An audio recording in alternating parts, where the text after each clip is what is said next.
Mr. Speaker, I want to apologise.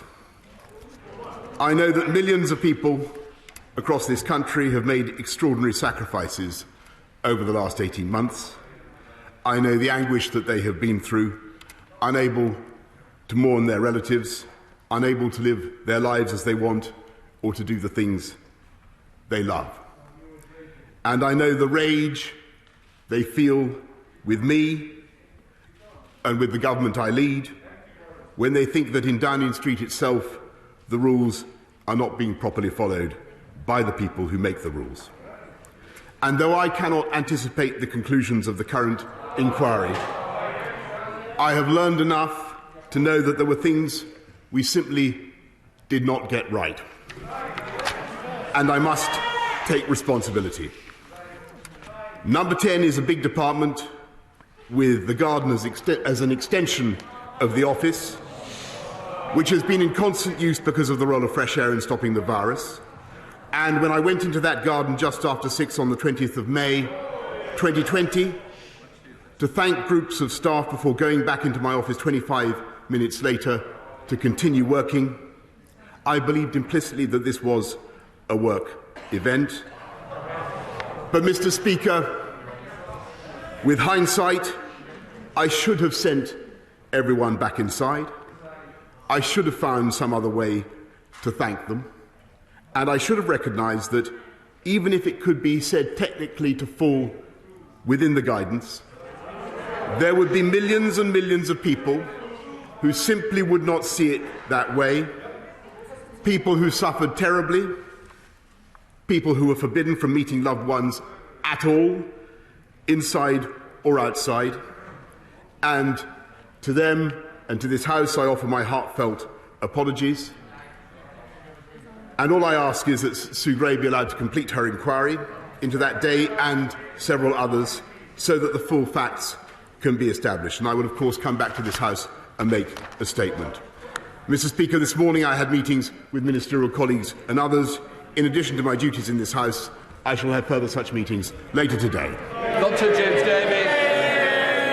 Thank you, Mr. Speaker. My constituent Carol Ridgway faces 8 weeks of stress and worry as she waits for an urgent appointment at the local breast clinic in North Wales. Yet, despite the pandemic, 85% of patients in England wait only 2 weeks for their urgent suspected cancer referrals.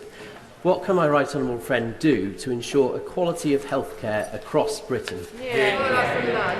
Prime Minister.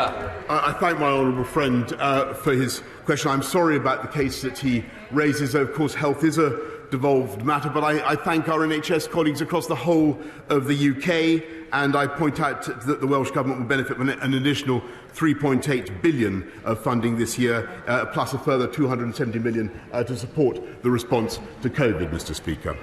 We now come to the Leader of the Opposition, Keir Starmer. Thank you, Mr. Speaker. And can I join with the comments about Jack Dromey? We will, I think, be doing tributes in due course in relation to Jack. Well, there we have it.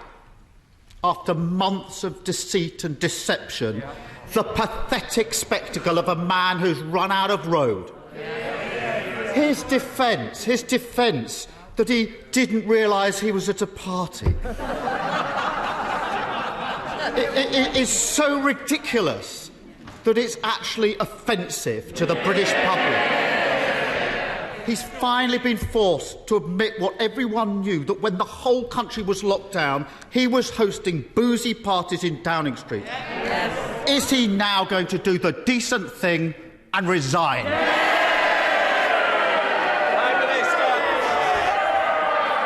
Well, Mr. Speaker, it is... Hancock went. I think somebody will be going for an early cup of tea as well. Can I just say, the question's been asked.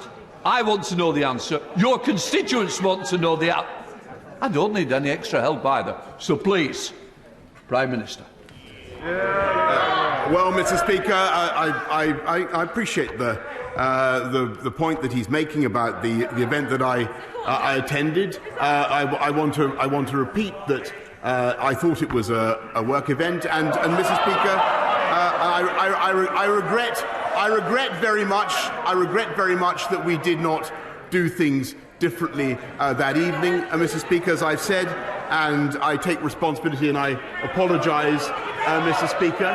But as for his political point, I don't think that he should preempt the outcome of the inquiry, and he will have a further opportunity, Mr. Speaker, I hope, to question me as soon as possible.